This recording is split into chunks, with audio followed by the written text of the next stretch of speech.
আর্য পুনরায় বালিশে মাথা রাখল। ওর দৃষ্টি তখন সিলিংয়ের দিকে নিবদ্ধ, কিন্তু মনের কোণে তখন প্রশান্তির এক বিশাল সমুদ্র উত্তাল ঢেউ তুলছে। এদিকে আর্যর এমন সরাসরি স্বীকারোক্তিতে আধারচ্ছন্নতার মাঝেই বিস্ফোরিত নয়নে চাইল তৃষা। পুরোপুরি নিদ্রাচ্ছন্ন না হওয়ার দরুন সবটা স্পষ্ট শ্রবণগোচর হয়েছে ওর। ও যেন কোনো রূপ আবেগ প্রকাশেও ব্যর্থ হয়ে গেল কিছুক্ষণের তরে। প্রভাতের আগমন আজ কেন একটু বেশি দ্রুত হয়েছে। ঘড়ির কাঁটা ভোর 5টার ঘরে। আর মাত্র কিছুক্ষণ, তারপরই আর্য চলে যাবে। তৃষার ডাগর নেত্রীর কার্নিশে জল জমেছে, আর তা লুকানোর ব্যর্থ প্রচেষ্টা চালাচ্ছে ও। পাশেই টুইঙ্কেল আর্যর কোলে আহ্লাদে মগ্ন। আর্য মেয়ের সঙ্গে খুনসুটির ফাঁকি তৃষার মলিন মুখশ্রীর দিকে আর দৃষ্টি নিক্ষেপ করছে। ও বুঝল এখন ওর বাচ্চা বউটাকে বোঝানো অতীব জরুরি, নতুবা সে কেঁদে রীতিমতো বন্যার সূচনা করবে। ও টুইঙ্কেলকে চকলেট আনতে বলে তৃষার দিকে এগিয়ে গিয়ে বলল, তৃষা। তৃষার অবদ্ধ অশ্রুকণারা এবার বাঁধন ছিন্ন হয়ে চুপচাপ জলকণার ন্যায় গড়িয়ে পড়ল। আর্য দেখল, তবে তৎক্ষণাৎ কিছু না বলে নিশ্চুপ রইল। তৃষা ফোপাতে ফোপাতে শুধালো, কবে ফিরবেন? শীঘ্রই। অপেক্ষা করব ভীষণ করে, বাজে ভাবে। আর্য ঈষৎ হেসে তৃষার অশ্রুকণা সযত্নে মুছে দিতে দিতে বলল, আমিও। সময়ের বিরামহীন আবর্তনে পিষ্ট হয়ে 3টি সপ্তাহ কালের গর্ভে চিরতরে বিলীন হয়েছে। অন্তহীন এই নিস্তরঙ্গ দিবসগুলো একে একে স্মৃতিবদ্ধ হচ্ছে, অথচ তৃষার বিশ্রামের অবকাশ নেই। আর মাত্র 2 দিন পরেই উচ্চ মাধ্যমিকের রণসজ্জা। বইয়ের পাতায় নিমগ্ন তৃষার প্রতিটি প্রহর এখন কাটে নিবিড় ব্যস্ততায়। এরই মাঝে ছোট্ট টুইঙ্কেলকে রাজধানীর নামকরা এক কিন্ডারগার্টেনের 1ম শ্রেণীতে ভর্তি করানো হয়েছে। তার সেই বিদ্যাভ্যাসের প্রারম্ভিক ব্যস্ততা আর স্কুলের নতুন পরিবেশে মানিয়ে নেওয়ার গুরুদায়িত্ব এখন তৃষার প্রাত্যহিক কর্মযোগের অবিচ্ছেদ্য অংশ। এই কর্মমুখর দিনলিপিতে তৃষার সঙ্গী হয়েছেন আর্যের বাবা মা। তাদের স্নেহোচ্ছায়ায় আর্যের অনুপস্থিতি যেন কিছুটা হলেও ম্লান হয়ে আসে। তৃষার এই নিরন্তর পথ চলাই তারাই এখন পরম ভরসা আর ব্যস্ততার ভাগিদার। আজ সকালটা শুরু হয়েছে তুমুল ব্যস্ততায়। আসন্ন উচ্চ মাধ্যমিকে চূড়ান্ত নোট সংগ্রহের তাগিদে তৃষাকে আজ পা বাড়াতে হবে লাইব্রেরির অভিমুখে। স্বাভাবিক দিনগুলোতে আর্যর বাবা টুইঙ্কেলকে পৌঁছে দিয়ে এলেও আজ তৃষা নিজেই সেই দায়িত্ব কাঁধে নিয়েছে। প্রাতরাশ সেরেই ও এক হাতে নিজের প্রয়োজনীয় নথিপত্র আর অন্য হাতে ছোট্ট টুইঙ্কেলের নরম আগুন মুঠোয় পড়ে সবে প্রস্থান প্রস্তুতি নিচ্ছে। হঠাৎ ভেসে আসলো আফজাল সাহেবের উদ্বিগ্ন কণ্ঠস্বর। যেতে পারবে তো মা? বললাম আমিই যাই তোমাদের সাথে। তৃষা ঘুরে দাঁড়ালো। কাল রাতে প্রেশার ফল করেছিল আপনার বাবা, রোস্ট নিন এখন। আফজাল সাহেব দোনামোনা করে বললেন। তবুও এমনিতে ট্রাফিকের যা অবস্থা। তৃষা স্মিত হেসে বলল, আমি এই শহরে বহুদিন ধরে আছি বাবা, অভ্যাস আছে আমার। আফজাল সাহেব তবুও যেন আশ্বস্ত হতে পারছে না। তিনি চশমাটা নাকের উপর ঠিক করে নিয়ে সস্নেহে তৃষার দিকে চাইলেন। তার দৃষ্টিতে একরাশ পিতৃসুলভ দুশ্চিন্তা। কিন্তু তৃষা আর ওনাকে কথা বাড়াতে দিল না। টুইঙ্কেলকে নিয়ে বেরিয়ে যেতে যেতে বলল, কিন্তু কিছু না, আল্লাহ হাফেজ বাবা, আসি। টুইঙ্কেলও দাদার উদ্দেশ্যে বলল, আল্লাহ হাফেজ দাদুন, গুড বাই। গুড বাই দাদু, সাবধানে যেও মা। দপ্তরে দূরে হাঁসফাঁস করছে মহানগরী। আকাশে মেঘের ঘনঘটা হলেও বৃষ্টির দেখা নেই। ব্যবসা গরম বিরাজমান। গাড়ির পেছনের ছিটে বসে আছে তৃষা, মনোযোগ নিবদ্ধ বইয়ের পাতায়। পাশেই নিজের ওয়াটারপট নিয়ে খেলা করছে টুইঙ্কেল। হঠাৎ ও তৃষার দিকে কৌতূহলী দৃষ্টিতে চেয়ে প্রশ্ন ছুড়ল, বানি, তৃষার মনোযোগ সরল ও মৃদুস্বরে বলল। প্রিন্সেস। একটা কথা বলবো? তৃষা এক পলক ওর দিকে চেয়ে ওর কপালে লেপ্টে থাকা অবাধ্য চুলগুলো সরিয়ে দিয়ে সস্নেহে বলল। বলো মাম্মাম, কি বলবে? টুইঙ্কেলের ডাগর চক্ষুদয় এক মুহূর্তের জন্য গভীর কোনো ভাবনায় স্থির হলো। অতঃপর ও তৃষার কামিজের হাতাটা টেনে ধরে খুব নরম গলায় শুধালো। তুমি পাপ্পাকে মিস করো না বানি? আর্যর কথা মনে পড়তেই মনের গহীনে একটা চিনচিনে ব্যথা অনুভূত হলো তৃষার, কিন্তু টুইঙ্কেলের সামনে সেটা অতি সন্তর্পণে আড়াল করে দিয়ে কোমল স্বরে বলল। পাপা কবে আসবে বানি? পাপা তো অনেক বড় কাজ করে সুইটার, কাজ শেষ হলেই দ্রুত ফিরবে। কাজ কবে শেষ হবে বানি? টুইঙ্কেলের বাচ্চা সুলভ প্রশ্নে মৃদু হাসল তৃষা। শীঘ্রই। টুইঙ্কেলের সেই চিরাচরিত প্রশ্নের উত্তর দিতে দিতে গাড়ি এসে থামল বিদ্যালয়ের সুদৃশ্য তরুণীর সম্মুখে। তৃষা আর বিন্দুমাত্র সময় ব্যয় না করে গাড়ি থেকে নেমে পড়ল। এক হাতে টুইঙ্কেলের ছোট স্কুল ব্যাগ আর অন্য হাতে ও নরম আঙুলগুলো শক্ত করে আঁকড়ে ধরে ও ভেতরে প্রবেশ করল। স্কুলের করিডোর এখন কচিকাচাদের পদচারণায় মুখর। তৃষা টুইঙ্কেলকে ওর নির্ধারিত শ্রেণীকক্ষে নিয়ে এসে কাঙ্ক্ষিত বেঞ্চটিতে বসিয়ে ওর কপালে একটি স্নেহচুম্বন এঁকে দিয়ে মাতৃসুলভ কণ্ঠে বলল। একদম দুষ্টুমি করবে না কিন্তু মাম্মাম, ছুটি হলেই বানি চলে আসবে তোমার নিতে। লক্ষ্মী মেয়ে হয়ে থেকো। টুইঙ্কেল হাসি মুখে মাথা নাড়ল। ওর সেই নিষ্পাপ হাসি দেখে তৃষার বুকের ওপর জেগে বসা আর্যর অভাববোধটুকু এক মুহূর্তের জন্য যেন স্থবির হয়ে গেল। অধীর পাই শ্রেণীকক্ষ থেকে বেরিয়ে এসে পুনরায় গাড়িতে গিয়ে বসল। গাড়ি যখন লাইব্রেরির অভিমুখে পুনরায় যাত্রা শুরু করলো, তৃষা জানালার বাহিরে নির্নিমেষ চেয়ে রইল। মহানগরীর এই ব্যস্ততম রাজপথ, ট্রাফিক জ্যাম আর মানুষের হাহাকার সবই যেন আজ ওর কাছে বড্ড অর্থহীন ঠেকছে। মনের গহীনে কেবল একটি মুখই বারবার ভেসে উঠছে। ও অবচেতন মনে নিজের ফোনটা হাতে নিল। গ্যালারিতে প্রবেশ করেই প্রথম ছবিটা মেলল ও। ভেসে উঠল আর্যর পেশাদারিত্ব গাম্ভীর্যে আবৃত তীক্ষ্ণ চৌখস মুখাবয়ব। তৃষা ফোনটা বুকের সাথে চেপে ধরে চোখ বুজে মনে মনে গান ধরল। একদিন তোমায় ঘিরে হবে ও তলায় মন, ভাবিনি জীবনে ভাবনা যত। নীল জলরাশির অতলান্ত বিস্তার আর লোনা বাতাসের শোষ শব্দে মুখরিত চারপাশ। সকাল 10টা বেজে 5 মিনিট। বনজা বঙ্গবন্ধু এখন মাঝ সমুদ্রে তার নিয়মিত টহলে ব্যস্ত। জাহাজের দোতলায় ব্রিজের বাহিরের খোলা রেখে দাঁড়িয়ে আর্য, চোখে কালো রোদ চশমা। সমুদ্রের নোনা সমীরণ ওর চুলগুলোকে অবদ্ধ করে দিচ্ছে বারবার। চারপাশে এখন নিথর প্রশান্ত, দিগন্ত বিস্তৃত সেই নীল জলরাশির অতলান্ত নির্জনতা চিরে দিয়ে সমুদ্রে ছোট ছোট ঢেউগুলো জাহাজের ইস্পাত কঠিন গায়ে অবলীলায় আশ্রে পড়ছে, সৃষ্টি করছে ফেনিল শুভ্রতা। আর্যর হাতে 1 কাপ ধোয়া ওঠা কফি। সমুদ্রের এই বিশালতার মাঝেও ক্যাপ্টেনের দায়িত্বের কোনো বিরতি নেই। পাশেই দাঁড়িয়ে থাকা নেভিগেশন অফিসারকে আর্য নিচু স্বরে প্রশ্ন করল। আমাদের বর্তমান পজিশন কত? অফিসার চার্ট দেখে উত্তর দিলেন।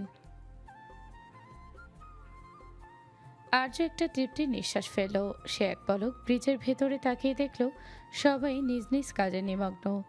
কেউ রাডারের ডটগুলো পর্যবেক্ষণ করছে, কেউ বা কম্পাস চেক করছে। ও এবার ইন্টারকম হাতে নিয়ে মৃদু গম্ভীর কণ্ঠে ঘোষণা করল। অ্যাটেনশন অল হ্যান্ডস, সমুদ্র এখন শান্ত। পরবর্তী 1 ঘন্টা সবাই ফ্রি ওয়াচ এনজয় করতে পারো, তবে সজাগ থেকো। Carry on. ক্যাপ্টেনকে মিস করছিস তৃষা? মেহসানের কণ্ঠস্বরের আকস্মিকতায় তৃষার হাতের কলমটা কাগজের বুকে এক দীর্ঘ রেখা টেনে থেমে গেল। ও তড়িঘড়ি নিজেকে সামলে নিয়ে বইয়ের উপর ঝুঁকে পড়ার বৃথা চেষ্টা করল, কিন্তু ওর আরক্তিম কপলদায় আর চোখের কোণের অস্থিরতা মেহসানের অভিজ্ঞ দৃষ্টি এড়াতে পারল না। তোমার কি খেয়ে দে কোনো কাজ নেই মেহু? লাইব্রেরিতে মানুষ পড়াশোনা করতে আসে, কারো ব্যক্তিগত জীবন নিয়ে পিএমসি করতে না। তৃষা চশমাটা নাকের উপর ঠিক করে নিয়ে বিরক্তিমাখা স্বরে বলল। উফ, কি লেভেলের অ্যাটিটিউড! পড়াশোনার দোহাই দিয়ে লাভ নেই ডার্লিং।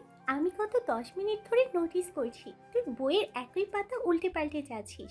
সত্যি করে বলতো, ক্যাপ্টেনের জন্য কি হাতটা একটু বেশি পাম্প করছে? মেহসানা সামনে চেয়ারটা টেনে আয়েশ করে বসলো। কোল্ড কফির ক্যানে একটা চুমুক দিয়ে ভ্রু নাচিয়ে বলল, পাম্প তো করবেই, বেঁচে থাকতে হলে তো হার্টবিট দরকার। আর শোন, উনি গিয়েছেন নিজের ডিউটি সামলাতে, কোনো ভিন গ্রহে হারিয়ে যাননি যে সারাক্ষণ হাই হুতাশ করতে হবে। I am a mature girl, okay? Trisha এবার বইটা সশব্দে বন্ধ করে মেহসানার চোখের দিকে চেয়ে তেড়াভাবে বলল, ম্যাচিউড মাই ফুড! যে মেয়ে বাঘের মতো গর্জন করে বরকে ধরতে গিয়ে নিজেই প্রেমে হাবুডুবু খেয়ে ফিরে আসে, তার মুখে ম্যাচিউরিটি মানায় না। মেহসানা এবার সশব্দে হেসে উঠল। তৃষার হাতটা খানিক টেনে নিয়ে রসালো ভঙ্গিতে বলল। মেহসানার অহেতুক ঠাট্টায় তৃষা মোক্ষম কোনো জবাব দেওয়ার জন্য ওষ্ঠাধর উন্মুক্ত করতে যাবে, ঠিক তখনই নীরব লাইব্রেরির নিস্তব্ধতা চিরে ওরা ব্যাগাভ্যন্তরে থাকা যান্ত্রিক যন্ত্রটি মৃদু কম্পনে সশব্দে হয়ে উঠল। তৃষা ভ্রুকুচকে ব্যাগ থেকে ফোনটা বের করতেই ওর হৃদস্পন্দন যেন এক মুহূর্তের জন্য থমকালো। স্ক্রিনে জ্বলজ্বল করছে বহুল কাঙ্ক্ষিত নাম, মাই ক্যাপ্টেন। তৃষার বাদামি অক্ষিমণি মুহূর্তেই উজ্জ্বল হয়ে উঠল। ঠোঁটের কোণে ফুটে বেরোলো এক অনাবিল প্রশান্তির রেখা। মেহসানা তীক্ষ্ণ দৃষ্টিতে ফোনের স্ক্রিনে উঁকি দিয়ে আর্য নামটা দেখা মাত্রই এক চিলতে বাঁকা হেসে কোল্ড কফির ক্যানটা টেবিলে রেখে অত্যন্ত নাটকীয় ভঙ্গিতে তৃষার দিকে ঝুঁকে এসে অতি নিচু স্বরে টিপ্পনি কাটল। Perfect timing, how ever carry on babes. আমি তো ভুলে গিয়েছিলাম যে তোমার ম্যাচুরিটি আসলে এই একটা ভাইব্রেশনে সীমাবদ্ধ। লাইব্রেরিতে সাইলেন্স মেনটেন করতে হয়, এটা জানো তো? নাকি বরের কণ্ঠ শোনার উত্তেজনায় সেটাও ভুলে গেছো? মেহসানার এই সূক্ষ্ম খোঁচায় তৃষা লজ্জিত হলেও পরক্ষণেই একরাশ কটমটের দৃষ্টি নিক্ষেপ করলো ওর দিকে। ও ঝটপট বই খাতাগুলো ব্যাগে পড়ে নিয়ে কোনো কথা না বলে আসন ত্যাগ করলো। মেহসানার সেই হাসি মাখা বাই বাই অগ্রাহ্য করে ও হন্তদন্ত হয়ে লাইব্রেরি করিডর দিয়ে দ্রুত প্রস্থান করলো। বাইরের খোলা বারান্দায় এসে তপ্ত বাতাসের ঝাপটায় তৃষা যেন একটু হাঁপ ছেড়ে বাঁচল। কাপা কাপা আঙুলে কলটা রিসিভ করে কানের কাছে ধরতেই ওপাশ থেকে ভেসে এলো সেই অতি পরিচিত ভরাট কণ্ঠস্বর। হ্যালো তৃষা, শুনতে পাচ্ছ? সমুদ্রের লোনা বাতাসের শস্য শব্দ ফোনের ওপাশ থেকে স্পষ্ট শ্রুত হচ্ছে। তৃষা রেলিংয়ে হাত রেখে চোখ বুজে এক দীর্ঘশ্বাস ত্যাগ করল। ওর সমস্ত অভিমান আর বিরহ যেন ওই একটি ডাকেই বাষ্পীভূত হয়ে গেল। ও ম্রিয়মান স্বরে উত্তর দিল, শুনতে পাচ্ছি। ডিস্টার্ব করলাম? এই না না না।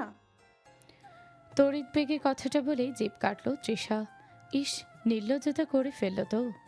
এদিকে ওরা এমন কাণ্ডে খানিক মুচকি হাসল আর্য। ও জাহাজের রেলিংয়ে একটু ভর দিয়ে দাঁড়ালো।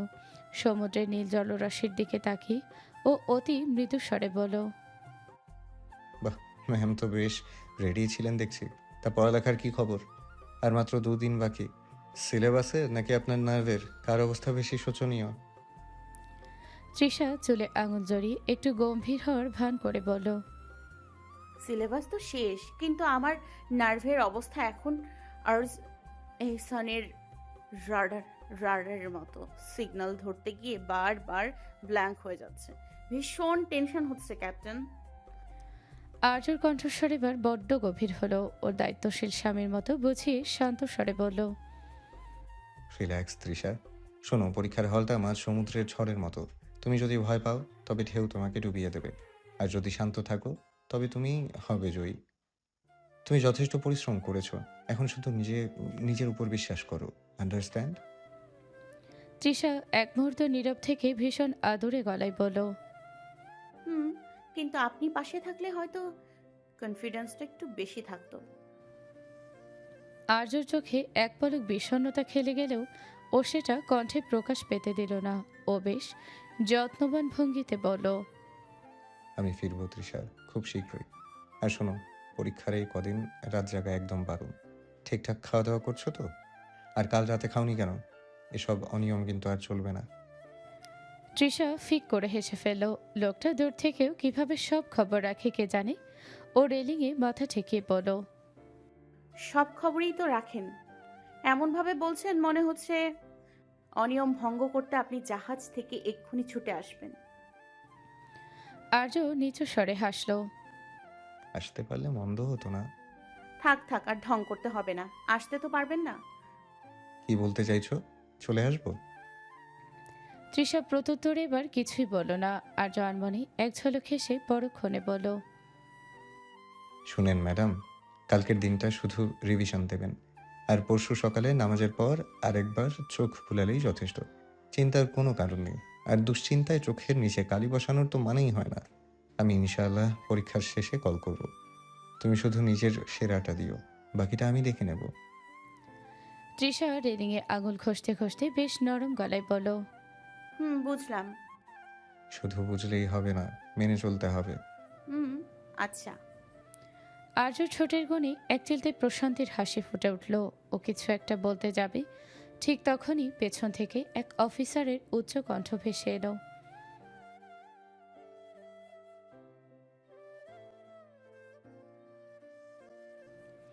আর্যর চেহারায় মুহূর্তেই পেশাদারিত্বের সেই গভীর কঠিন গাম্ভীর্য ফিরে এলো। ও ফোনের রিসিভারটা একটু শক্ত করে ধরে শান্ত স্বরে অফিসারকে উদ্দেশ্য করে বলল, copy that. Tell him I'll be there in 2 minutes.